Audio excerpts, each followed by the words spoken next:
ਸਭ ਤੋਂ ਅੱਜ-ਕੱਲ੍ਹ ਰੌਲਾ ਬਹੁਤ ਪਿਆ ਹੋਇਆ ਪਿਛਲੇ ਹਫ਼ਤੇ ਦਾ, ਉਹ ਹੈਗਾ ਕਿ ਮੈਟਾ ਦੇ ਨਾਲ ਰਿਲੇਟਡ, ਹੈ ਨਾ?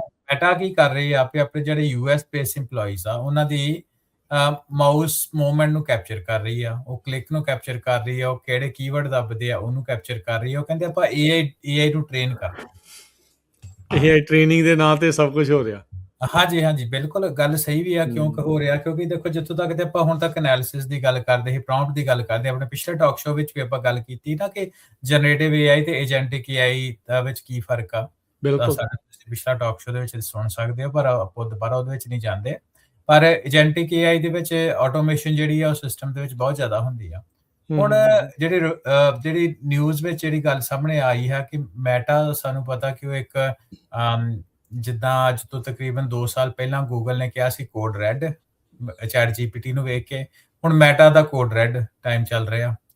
ਮੈਟਾ ਨੂੰ ਲੱਗਦਾ ਕਿ ਸਾਡੇ ਕੋਲ ਇੰਨੀ ਜਿਹੜਾ ਰੈਵਨਿਊ ਆ ਸਾਡੇ ਕੋਲ ਆ ਰਿਹਾ ਵਾ, ਪਰ ਹੁਣ ਵਟ ਨੈਕਸਟ, ਜਿਹੜਾ ਉਹਨਾਂ ਦਾ ਫਿਊਚਰ ਨੂੰ ਲੈ ਕੇ ਹੈਜ ਸੀ, VR, ਹੈ ਨਾ, ਜਿਹੜੇ ਵਰਚੁਅਲ ਰਿਐਲਿਟੀ ਜਿਹੜੇ ਇਨਫਰਾਸਟ੍ਰਕਚਰ ਸੀ, ਉਹ ਤਾਂ ਉਹਨੇ ਬੰਦ ਕਰ ਦਿੱਤੇ। ਉਹਨੂੰ ਪਤਾ ਫਿਊਚਰ ਵਿੱਚ ਐਗਜ਼ਿਸਟ ਨਹੀਂ ਕਰਦਾ। ਹਾਂ, ਏਆਈ ਦੇ ਵਿੱਚ ਕਰਦਾ, ਪਰ ਏਆਈ ਦੇ ਵਿੱਚ ਚੈਟ ਜੀਪੀਟੀ ਹੋ ਗਏ, ਐਂਥਰੋਪਿਕ ਹੋ ਗਏ, ਇਵਨ ਕੁਛ ਹੱਦ ਤੱਕ ਗ੍ਰੋਕ ਹੋ ਗਿਆ, ਜੈਮੀਨਾਈ ਗੂਗਲ ਵਾਲੇ ਹੋ ਗਏ, ਮੈਟਾ ਦੇ ਆਪਣੇ ਮਾਡਲ ਹੋ ਗਏ, ਜਾਂ ਚਾਈਨਾ ਦੇ ਹੋ ਗਏ ਮਾਡਲ, ਉਹਦੇ ਲਾਗੇ ਤੇ ਮੈਟਾ ਲਾਗੇ ਵੀ ਨਹੀਂ ਉਹਦੇ, ਹੈ ਨਾ? ਹੁਣ ਐਡਾ ਵੱਡਾ $10s of billion ਦਾ ਜਿਹੜਾ ਉਹਨਾਂ ਦਾ ਰੈਵਨਿਊ ਆ ਮੰਥਲੀ ਆ, ਹੈ ਨਾ, $100s of billions the revenue annual ਆ। ਉਹਦੇ ਵਿੱਚ ਇਹ ਆ ਕਿ ਇੰਨਾ ਜ਼ਿਆਦਾ ਇਹਨਾਂ ਕੋਲ ਇਨਫਰਾਸਟ੍ਰਕਚਰ ਦੇ ਪੈਸੇ ਹੋਣ ਦੇ ਬਾਵਜੂਦ ਜੇ ਫਿਊਚਰ ਟੈਕਨੋਲੋਜੀ ਵਿੱਚ ਨਹੀਂ ਇਨਵੈਸਟ ਕਰ ਰਹੇ, ਤੇ ਫਿਊਚਰ ਤੇ ਉਹਨਾਂ ਨੂੰ ਪਤਾ ਹੀ ਆ ਵੀ, ਹੈ ਨਾ, ਵੀ ਕਿਹੜੇ ਪਾਸੇ ਜਾ ਰਹੇ। ਈਵਨ ਤੁਸੀਂ ਪਿਛਲੇ ਹਫ਼ਤੇ ਨਿਊਯਾਰਕ ਟਾਈਮਸ ਦੇ ਵਿੱਚ ਇੱਕ ਰਿਪੋਰਟ ਪੜ੍ਹੋ, ਉਹਨਾਂ ਕਿਹਾ ਕਿ Meta is dying a slow death. ਇੱਥੋਂ ਤੱਕ ਵੀ ਹਾਂਜੀ, ਇੱਥੋਂ ਤੱਕ ਵੀ ਉਹਨਾਂ ਲੈ ਕੇ ਸਾਹਮਣੇ। ਹੁਣ ਪਿਛਲੇ ਦਿਨਾਂ 'ਚ ਟਰੰਪ ਹੋਣਾ ਨੇ ਇੱਕ ਜਿਹੜੀਆਂ ਉਹਦੀਆਂ ਸਟਾਕ ਵਾਲੀਆਂ ਸੀਗੀਆਂ, ਉਹਦੇ ਵਿੱਚ ਉਹ ਆਇਆ ਸੀਗਾ ਵਨ ਆਫ ਦਾ, ਇਹ ਉਹ ਕੰਪਨੀ ਸੀ ਮੈਟਾ ਜਿੱਚੋਂ ਇਹਨੇ ਡਿਸਇਨਵੈਸਟ ਕੀਤਾ, ਪੈਸੇ ਆਪਣੇ ਸਟਾਕ ਵੇਚੇ ਆ ਟਰੰਪ ਨੇ। Does it tell something? Future ਬਿਲਕੁਲ। ਜਿਹੜੇ ਬਾਕੀ ਰਾਜ ਕਰ, ਇੱਕ ਚੀਜ਼ ਇਹ ਆ ਵੀ ਜਿੰਨੀ ਮਰਜ਼ੀ ਫੇਅਰਨੈਸ ਦੀ ਆਪਾਂ ਗੱਲ ਕਰ ਲਈਏ, ਐਥੀਕਲਸ ਦੀ ਜੋ ਮਰਜ਼ੀ ਗੱਲ ਕਰ ਲਈਏ, ਉਹਨਾਂ ਨੂੰ ਫਿਊਚਰ ਦਾ ਪਤਾ ਹੁੰਦਾ ਵੀ ਫਿਊਚਰ 'ਚ ਕੀ ਆ ਰਿਹਾ। ਨਾਲੇ ਇਨਸਾਈਡ ਨੌਲੇਜ ਹੁਣ ਜੇ ਪ੍ਰੈਜ਼ੀਡੈਂਟ ਨੂੰ ਪਤਾ ਤੇ ਹੋਰ ਕਿਹਨੂੰ ਪਤਾ। ਹਾਂਜੀ, ਚਲੋ, ਜਿਹੜੇ ਵੀ ਇਨਵੈਸਟਰ, ਆਈ ਥਿੰਕ ਇਹ ਨਿਊਯਾਰਕ ਟਾਈਮਸ ਦੇ ਵਿੱਚ ਜਿਹੜਾ ਵੱਡਾ ਆਰਟੀਕਲ ਮੈਂ ਪੜ੍ਹਿਆ ਸੀ, so for the right reason ਅੱਜ ਵੀ ਮਾਈਸਪੇਸ ਆਪਾਂ ਨੂੰ ਕਿਤੇ ਦਿਖਦੀ ਨਹੀਂ। AOL ਦਾ ਬੜਾ ਨਾਂ ਹੁੰਦਾ ਹੈ, ਯਾਹੂ ਦਾ ਬੜਾ ਨਾਂ ਹੁੰਦਾ ਹੈ, ਜੇ ਨਹੀਂ ਉਹ ਤਾਂ ਕਿੱਥੇ ਚਲੇ ਗਏ ਸਭ ਹੈਗਾ ਨਾ। ਸੋ ਮੈਟਾ ਵੀ ਉਸ ਰਾਹ ਤੁਰ ਪਈ ਆ, ਤੇ ਇਹ ਮੈਟਾ ਵਾਲਿਆਂ ਨੂੰ ਵੀ ਦਿਖਦਾ। ਸੋ ਹੁਣ ਉਹਨਾਂ ਦੀ ਡੈਸਪਰੇਟ ਕੁਛ ਅਟੈਂਪਟਸ ਆ ਉਹਨਾਂ ਦੇ ਵਿੱਚ। ਇਹ ਆ ਵੀ ਵੇਖੋ, ਜਨਰੇਟਿਵ ਏਆਈ ਦੇ ਹਿਸਾਬ ਨਾਲ ਜਿਸ ਤਰ੍ਹਾਂ ਆਪਾਂ ਚਲਾ ਰਹੇ ਹਾਂ ਕੰਮ ਨੂੰ, ਉਸ ਹਿਸਾਬ ਨਾਲ ਤਾਂ ਸਾਡਾ ਕੰਮ ਨਹੀਂ ਅੱਗੇ ਚੜਿਆ। ਹੁਣ ਆਪਾਂ ਏਜੰਟਸ ਦੀ ਗੱਲ ਕਰ ਰਹੇ ਹਾਂ। ਸੋ ਉਸ ਸੰਬੰਧ ਦੇ ਵਿੱਚ ਹੀ ਆਪਣੇ EMPLOYEES ਦੇ ਜਿਹੜਾ ਡੇਟਾ ਵਾ, ਉਹਨੂੰ ਇਹ ਮੋਨੀਟਰ ਕਰ ਰਹੇ ਆ। ਪਰ ਅੱਜ ਕੱਲ੍ਹ ਇਹਨੇ ਬੈਕਲੈਸ਼ ਬਹੁਤ ਦਿੱਤੀ, ਜਿੰਨੇ ਵੀ ਇਹਨੇ ਮੈਟਾ ਦੇ EMPLOYEE ਆ, ਆਈ ਥਿੰਕ US ਤੇ UK ਦੇ EMPLOYEES ਨੂੰ ਕਰ ਰਹੇ ਆ। ਤੇ ਉਹਦੇ ਵਿੱਚ ਇਹ ਕਹਿ ਰਹੇ ਵੀ ਦੇਖੋ, ਸਾਡੀ ਪ੍ਰਾਈਵੇਸੀ ਇਹਦੇ ਨਾਲ ਜਾਂਦੀ ਆ, ਹਨਾ। ਇਹ ਕਿੱਦਾਂ ਦੀ ਗੱਲ? ਆਪਾਂ ਸਰਵੇਲੈਂਸ ਸਟੇਟ ਦੇ ਵਿੱਚ ਰਹਿੰਦੇ ਆ, ਹੈ ਨਾ। ਉਹਨਾਂ ਦੀ ਏਅਰ ਰਹਿ ਕੇ, ਭਾਵੇਂ ਕਿ ਮੈਟਾ ਨੂੰ ਸਪਸ਼ਟੀਕਰਨ ਦੇ ਰਹੇ ਆ ਕਿ ਬਈ ਆਪਾਂ ਸਿਰਫ ਏਜੰਟਿਕ ਏਆਈ ਦੇ ਨਾਲ, ਏਜੰਟਿਕ ਨੂੰ ਟ੍ਰੇਨ ਕਰਨ ਦੇ ਵਾਸਤੇ ਆਪਾਂ ਇਹ ਡੇਟਾ ਯੂਜ਼ ਕਰਨਾ।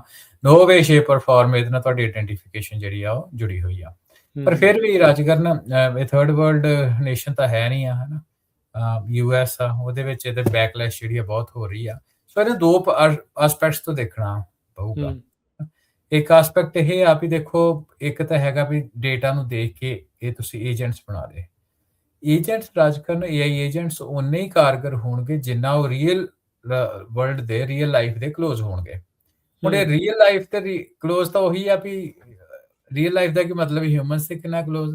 ਹਿਊਮਨਸ ਤੋਂ ਹਿਊਮਨ ਦੇ ਕੌਣ ਕਲੋਜ਼ ਹੋ ਸਕਦਾ? So basically at a given time ਕੋਈ ਜਿਹੜਾ EMPLOYEE ਆ, ਉਹ ਕੀ ਕਰ ਰਿਹਾ ਵਾ, ਉਹਦੇ ਮਾਊਸ ਕਲਿਕਸ ਕੀ ਕਹਿੰਦੇ ਆ, ਉਹ ਕੀਬੋਰਡ ਦੇ ਉੱਤੇ ਜਿਹੜੇ ਸਟ੍ਰਾਈਕ ਜੋ ਉਹ ਕੀਪੈਡ ਦੇ ਉੱਤੇ ਡੇਟਾ ਐਂਟਰ ਕਰ ਰਿਹਾ, ਰਿਸੀਵ ਕਰ ਰਿਹਾ, ਉਹ ਸਾਰੇ ਦੇ ਸਾਰੇ ਜਿਹੜੇ ਸਕਰੀਨਸ਼ਾਟ ਆ, ਉਹਦੇ ਤੋਂ ਹੀ ਤੇ ਪਤਾ ਲੱਗੂਗਾ ਨਾ ਹਿਊਮਨਸ ਕੀ ਕਰਦੇ ਆ। ਸੋ ਉਹ ਡੇਟਾ ਉਹਨਾਂ ਯੂਜ਼ ਕਰਕੇ AI ਏਜੰਟਸ ਨੂੰ ਟ੍ਰੇਨ ਕਰਦੇ ਦੇ ਲਈ ਸਾਰਾ ਮੈਸਿਵ ਸਰਵੇਲੈਂਸ ਸਿਸਟਮ ਜਿਹੜਾ ਉਹ ਤਿਆਰ ਕੀਤਾ ਵਾ, ਜਿਹੜਾ which is not going really well with EMPLOYEES।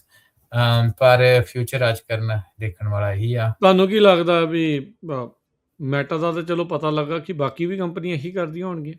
ਰਾਜਕਨ ਕਰਦੇ ਆ ਕਿਸੇ ਨਾ ਕਿਸੇ ਹਾਲ ਦੇ ਵਿੱਚ ਪਰ ਜਿੱਦਾਂ ਪਬਲਿਕਲੀ ਕਹਿ ਲਓ ਕਿ ਇਨ ਦੀ ਫਾਰਮ ਆਫ ਡੈਸਪਰੇਸ਼ਨ ਮੈਟਾ ਨੇ ਇਹ ਚੀਜ਼ ਕੀਤਾ ਕਿਉਂਕਿ ਉਹਨੂੰ ਲੱਗਿਆ ਵੀ ਆਪਾਂ ਪਿੱਛੇ ਰਹਿ ਗਏ ਆ ਹੂੰ, ਇੰਨਾ ਖੁੱਲ੍ਹੇਆਮ ਨਹੀਂ ਹੋਰ ਕੰਪਨੀ ਜਿਹੜੀਆਂ ਉਸ ਚੀਜ਼ ਨੂੰ ਕਰ ਰਹੀਆਂ। ਹੂੰ, ਹਾਂ, ਯੂਐਸ ਦੇ ਵਿੱਚ ਖਾਸ ਤੌਰ ਤੇ ਨਹੀਂ ਕਰ ਰਹੀਆਂ ਆਪਾਂ ਤੁਸੀਂ ਵੀ ਵੇਖੀਆਂ ਹੋਣੀਆਂ ਹਨਾ time over the period of time ਅਸੀਂ ਦੇਖਿਆ ਇੰਡੀਆ ਦੇ ਵਿੱਚ ਜਿਹੜੇ ਲੋਕੀ ਕੱਪੜੇ ਦਾ ਕੰਮ ਕਰ ਰਹੇ ਫੈਕਟਰੀਆਂ ਦੇ ਵਿੱਚ ਉਹਨਾਂ ਦੇ ਮੱਥੇ ਉੱਤੇ ਕੈਮਰੇ ਲੱਗੇ ਹੋਏ ਆ ਉਹਨੂੰ ਰਿਕਾਰਡ ਕਰ ਰਹੇ ਆ ਰਾਈਟ। ਹੂੰ, ਇਹ ਅਜੇ ਪਿਛਲੇ ਮਹੀਨੇ ਦੀਆਂ ਕੁਝ ਫੋਟੋਆਂ ਜਿਹੜੀਆਂ ਵਾਇਰਲ ਹੋ ਰਹੀਆਂ ਇਸੇ ਤਰ੍ਹਾਂ ਸਾਊਥ ਅਫਰੀਕਾ ਦਾ ਵੀ ਕੁਝ ਥਰਡ ਵਰਲਡ ਕੰਟਰੀਜ਼ ਦੇ ਵਿੱਚ ਸਾਊਥ ਅਫਰੀਕਨ ਕੁਝ ਕੰਟਰੀਜ਼ ਦੇ ਵਿੱਚ ਵੀ ਇਦਾਂ ਜਿਹੜੀ ਰਿਪੋਰਟਾਂ ਸਾਹਮਣੇ ਆਈਆਂ ਹਨਾ।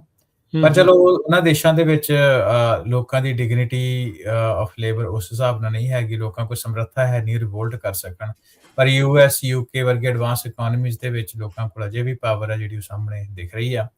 ਸੋ ਇਹ ਥੋੜਾ ਜਿਹਾ ਰਿਸਪੌਂਸ ਦੇ ਵਿੱਚ ਇਦਾਂ ਫਰਕ ਪੈਂਦਾ ਪਰ ਰਾਜਕਰਨ ਫਿਊਚਰ ਆਪਣਾ ਇਹੀ ਆ ਕਿ ਜਿਹੜੀ ਰੀਅਲ ਹਿਊਮਨ ਵਰਕਫੋਰਸ ਆ ਉਹਦੀ ਰਿਪਲੇਸਮੈਂਟ ਜਿਹੜੀ ਆ ਰੀਅਲ ਹਿਊਮਨ ਡੇਟਾ ਦੇ ਨਾਲ ਉਹ ਲੱਭੀ ਜਾ ਰਹੀ ਆ ਤਾਂ ਕਿ ਹਿਊਮਨ ਇਵੈਂਚੁਅਲੀ ਜਿਹੜੇ ਹਿਊਮਨਸ ਆ ਉਹਨਾਂ ਨੂੰ ਵਰਕਫੋਰਸ ਤੋਂ ਰਿਪਲੇਸ ਕੀਤਾ ਜਾਏ ਹੋਰ ਕਾਹਦੇ ਲਈ। ਜੀ